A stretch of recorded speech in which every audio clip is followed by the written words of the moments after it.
Make this video when you only got a phone and it's got a few minute memory. So this story is about my soccer story, and I'm trying to get over a cold, so excuse me for that. And I was in elementary school, and this is how it started. I wanted my mom to teach me how to lock and unlock doors because I didn't want to stay in summer camp. And she was like, okay, just don't tell your teachers. And they taught me how to lock and unlock doors. And this guy, I guess, started noticing, and he does not live in the neighborhood that I lived in. So he literally was following the school bus. And I'm lucky that my house is like right here and not behind the neighborhood. So I most likely walk in front. And I don't think any guys gonna really sell me if there's like cars going by and noticing what's going up. So, uh, anyways, he started noticing that my parents have two cars. They both gotta take them to go to work. My dad is a truck driver, and my mom don't get home until 4, and I get home until like 3:15. So I am home alone for a few minutes, and or sometimes maybe an hour and a few minutes. So he started noticing I was home alone, and one time it was, again, kids were let out for the summer, parents had to go to work. And so I had a feeling that someone was watching the house. So I looked through the blinds and I thought like I heard like an engine running, like the car just sitting there and the engine's like running. And I looked through the window and the guy is just sitting there staring at the house, I think. So I'm knowing that he knows I'm home alone and he's watching the house. And I guess he's just waiting for the right time to snatch me because sometimes I have to take the dogs to go out. And I called my mom to freaking on the phone. And she was like, it's okay, just calm down. She was like, I'll be there, home at 4 whenever I can get off, I'll be there. And just to make sure that all the doors are locked, she told me to go around, make sure all the doors are locked. I said, yes, all the doors are locked. And, looked through there again, and I guess he see me to where he was so scared that he literally took off in a rush to where the tires squealed. And I said, well, he's gone, he's gone. And she's like, okay, that's good. If he comes back and tries to knock on the door, do not let him in and call the police. Call 911. Do you know our address? And I told her, yes, I know the address. And I told her, it's what I say. And she's like, good. So she got off the phone, she came home, and he didn't come back. So we told my neighbors what's going on, told my dad, and the neighbor said, if I needed her anytime, I had her number, and that if I ever needed Mike, he'd be there. So a few days went by, and I guess he knew that I was home alone, and he thought that he could get me for some reason, and that I'm gonna be one of these kids to not even tell my parents and get in the car with them. Well, I got taught better, thank God. And I remember, there was this car one time that was sitting at my lawn again. And I told Sally. She called Mike. Mike went out there and cussed him out and told him to get the hell out. So they went off a few more days. I also told my mom didn't like to be cooped up all the time. So if I could go outside sometimes when Mike's out there. And she's like, yeah, just let Mike know. And when he goes in, you go in. I said, okay. So he was out there smoking. I told him, hey, I'm out. Can you watch me and let me know when you're going in? He goes, yeah, cool. He's pretty old. So sometimes he don't remember to tell me, hey, I'm going in. So I had to literally watch him. And if he goes in, I go in. And I had the key with me. And I locked the door when I got out because I just had that phobia of if I'm outside, someone is going to go around my house and just go in while I'm not paying attention and end up going in and lock myself in the house with the person. So I always locked my house before I went out. And I saw Mike and I was like towards the front of my lawn. I was near the road towards from my lawn where the trees were because they're kind of close near the road. And the dude in the truck comes in, pulls, stop right where I'm at, and I'm like frozen. Like I literally just was shocked.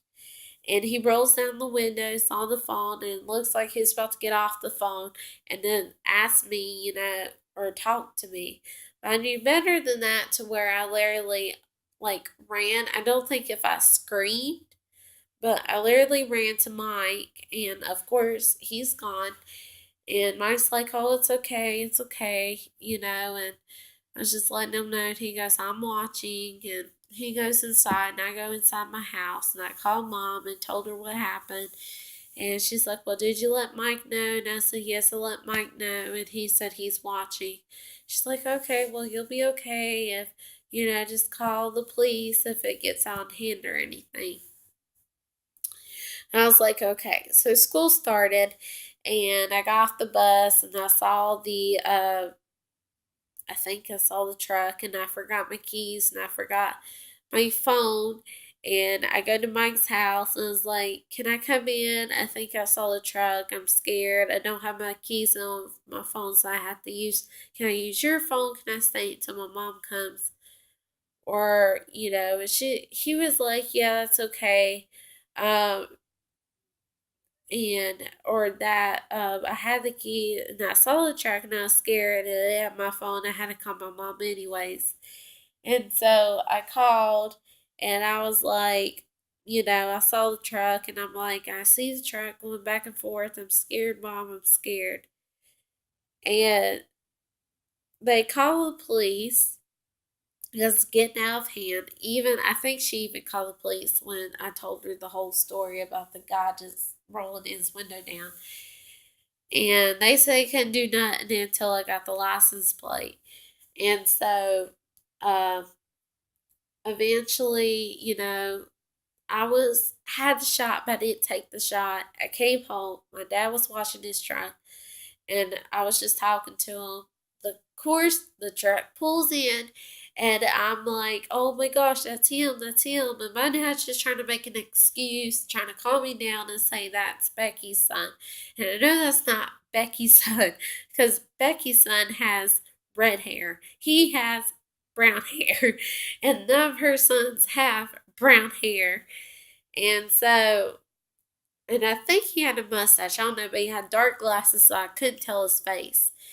And so I called my mom. She's like, "Did you get the license plate?" And I didn't. And I was freaking out. I was like, "No, I'm sorry. I just forgot. I'm scared. And I can't see because it's red and It's bright and sunny outside. So the sun's literally hitting the license plate."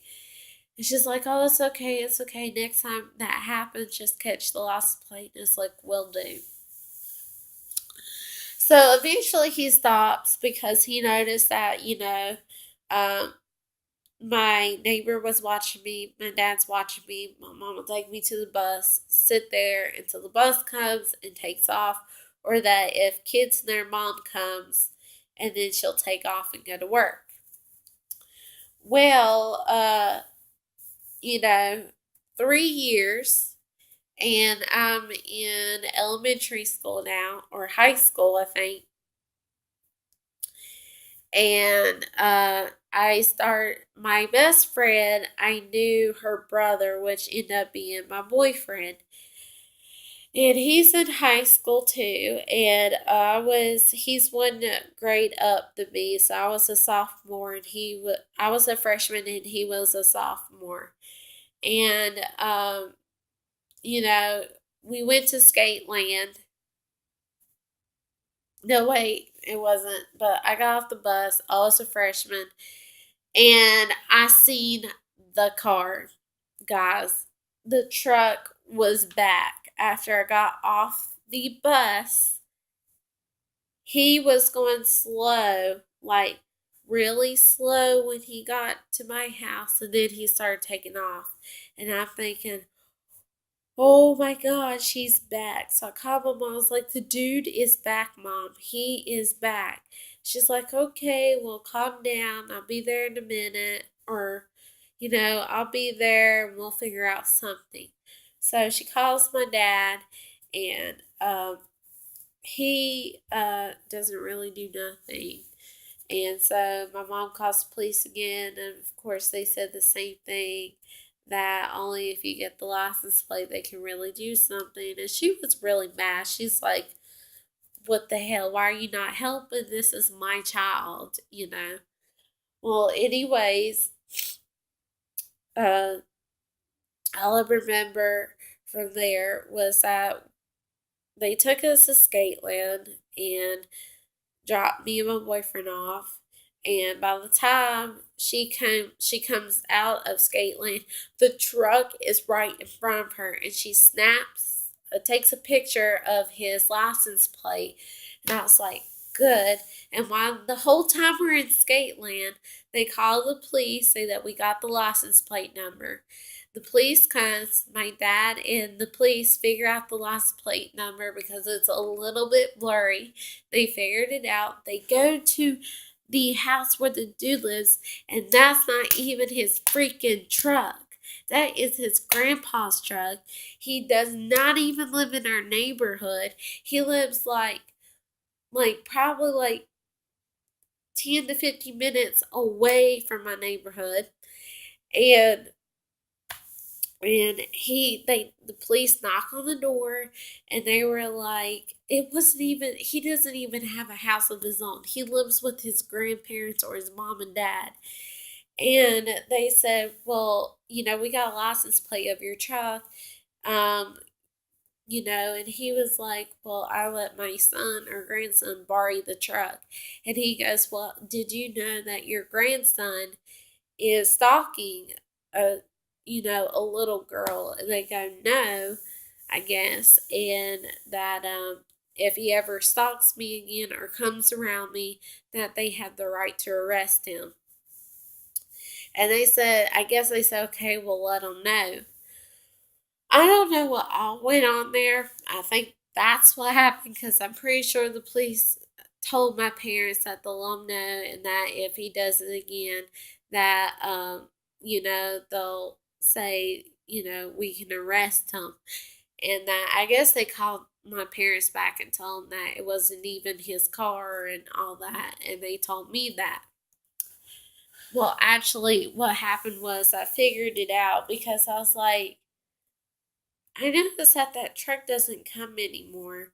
And she goes, yeah, about that truck, he won't be, coming around you no more. And I'm like, why? And they told me all that. And I was like, are you for real? But that's my stalker story. It stopped when I was in freshman year, and I haven't seen him since. I guess it scared him out. Plus, when his grandparents know. So I don't know what all went on with him and his grandparents, or his mom and dad, but I bet he got in trouble by them. And plus, that if he ever came around me, I was allowed to call the police. So him knowing that he's going to jail if I ever see him again, kind of, I guess, scared him too, knowing that I'm not playing here. Leave me the fuck alone. So that's my stalker story, and I'll have more for you soon. And I'm about to make a video on a not blackout, but power outage video of what to have. And I'll see you soon. And I love you guys. Stay safe. God bless you. Okay, bye.